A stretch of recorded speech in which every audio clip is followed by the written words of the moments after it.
Assalamu alaikum jama'a, barkanmu da sake saduwa da ku a Shurem YouTube channel. Yau ma kamar kullum mun kawo muku abin da muka saba, wato airdrop. Wannan airdrop din an tabbatar da shi, sannan kuma ina kyautata zaton kamar sanarwa da na gani daga shafin su za a yi snapshot kamar nan da wata ɗaya za a yi snapshot. Duk wanda yake airdrop ya san me ake nufi da hakan. So ga wanda amma sharaɗin shine duk sai wanda ya taɓa yin transaction ɗin Ethereum, asalin Ethereum a cikin wallet ɗinsa, walau Trust Wallet ko kuma MetaMask. Za ku gani nan gashi nan sunan wannan ɗita an sa mata Shurem Trust Wallet.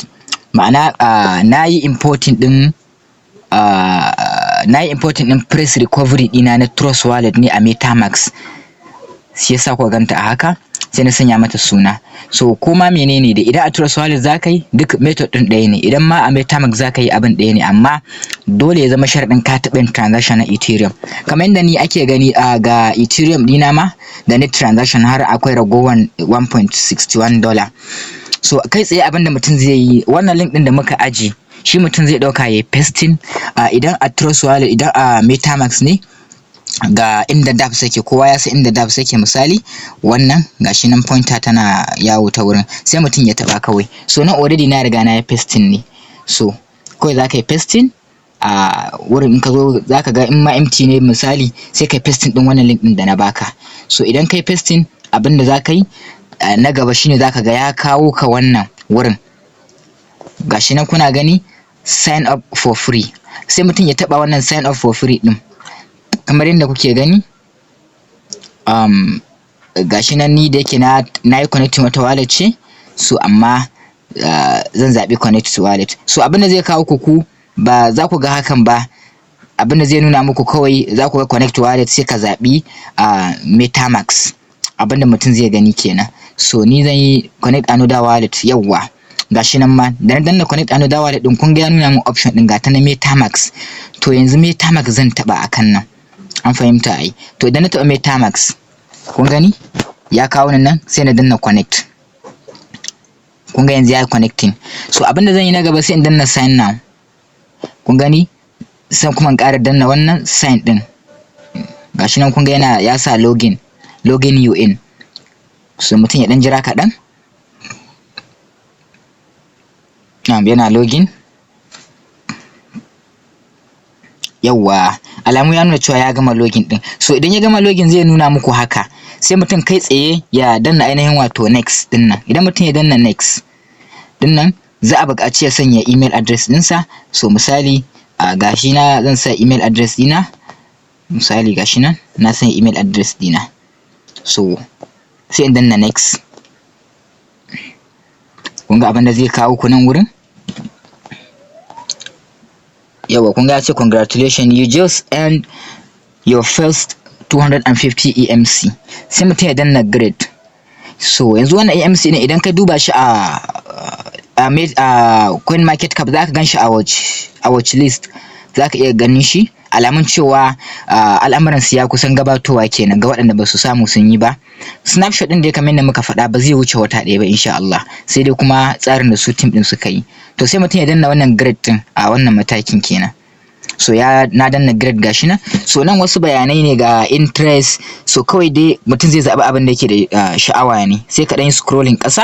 Misali za ka ga abubuwa, interest ɗinka kai za ka zaɓa. Ni interest ina crypto nake sakawa. In ka ga dama ka zaɓi technology. Misali ga wurin interest ɗin ina so in ƙara wani, so akwai technology and computing. To gashi nan na ƙara, za ka iya zaɓen fiye da ɗaya. To sai kai ƙasa ga commercial email frequency, kamar yadda kuke gani. So ni nan kawai ma ban san me ake buƙata ba, amma dai mutum kawai ya cike. So nan na sa 15 per annum per month misali. So abinda na tsallake ga language kawai mutum ya zaɓi Ingilishi, kawai ya zaɓa Ingilishi. Idan kuma dan Jamus ne sai ya sa yaren Jamus ko abin nan. Gashi nan English na zaɓa. So location ina kai tsaye sai mutum ya rubuta Nigeria, za ku ga an bashi gashi nan sai ya take. To kun gani gashi nan sai desire reward rate. shi ma wannan kawai kacinci nake yi. So bari in zaɓi 9 ko bari in zaɓi 11 ko kuma bari ka in zaɓi number da yawa dai, ban san me suke nufi ba a nan ɗin. Bari in zaɓi number kaɗan, 5 is okay for me. So kun gani, sai nan saman kuma gaskiya ban cika sa komai ba, anyone from my any web3 email.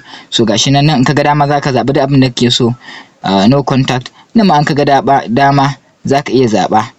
So in ka ga dama nan sama za ka iya barin shi. So sai ka danna next. So ka danna next, abinda za ka yi sai wannan ka danna go to inbox, sai ka danna wannan retrieve encryption keys, zai baka dama kai sign in, sai ka danna sign in. We are retrieving your keys, please wait. Sai mutum ya dan jira kamar yadda kuke gani. Yawwa kun ga sun ce success. So we have successfully recovered your key, enjoy your Ethermail experience. Sai ka danna finish. To daga nan wurin za ku ga wani star nan da wallet address ɗinka, welcome to our family. Sai mutum ya danna wannan dan column ɗin nan, ya yi ticking ɗin shi. Gani? Na yi ticking ɗinsa. Sai mutum ya dan jira. So za ka iya, in ka ga dama za ka iya kai ticking na ƙasa. So na yi ticking na ƙasa, to za su maka generating abin nan. So okay wannan ba wani bayani. So ko baka yi ticking na ƙasan ba matsala. Nan za ka ga referral code ɗinka, za ka iya yin back nan domin dawowa inda nake. So idan ka danna back ɗin nan, bayan ka yi ticking na biyu ɗin nan, so wannan abin zai maka generating email automatically. Kun ga da inda na taɓa. So kai abin da za ka yi, za ka ga send message a nan ƙasa, sai ka danna kawai, ka danna yes. Kun gani? Na riga na danna. So gashi wannan, to kar a manta wannan nace za a taɓa.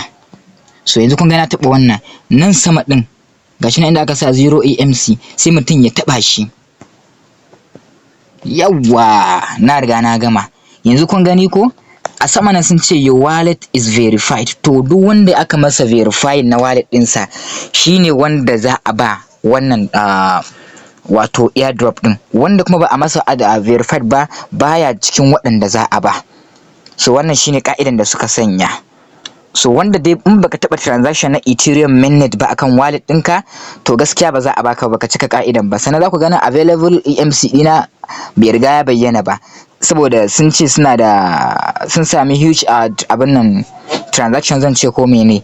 Kowa yana ta kokarin ya airdrop ɗin, to baya bayyana. So amma kar ka damu, kawai ka ci gaba da transaction ɗinka, kana gayyato mutane. So daga ƙasa nan ga link ɗinka, shi za ka ɗauka ka tura ma mutane. Idan ka ɗauke shi ka tura ma mutane, duk wanda ya amfani da link ɗin nan, so wannan za su dinga baka kaman guda 200 ne. So kuma wannan kuɗin da EMC ɗin da suke baka shine token ɗin da za su yi listing, shine token ɗin da za su yi launching.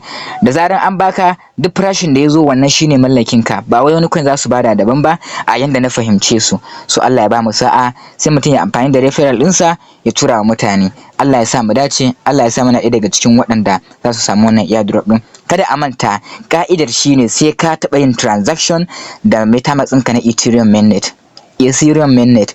Idan baka taɓa ba, to gaskiya baka cika ka'idojin su ba. Sannan in kana da trust wallet, ita ma za ka iya yin transaction ɗin kamar yadda muka bi wannan process ɗin. Allah ya sa mu dace. Wassalamu alaikum. Naku har kullum, Shurem YouTube channel. Dan Allah a danna mana alamar ƙararrawa da subscribing.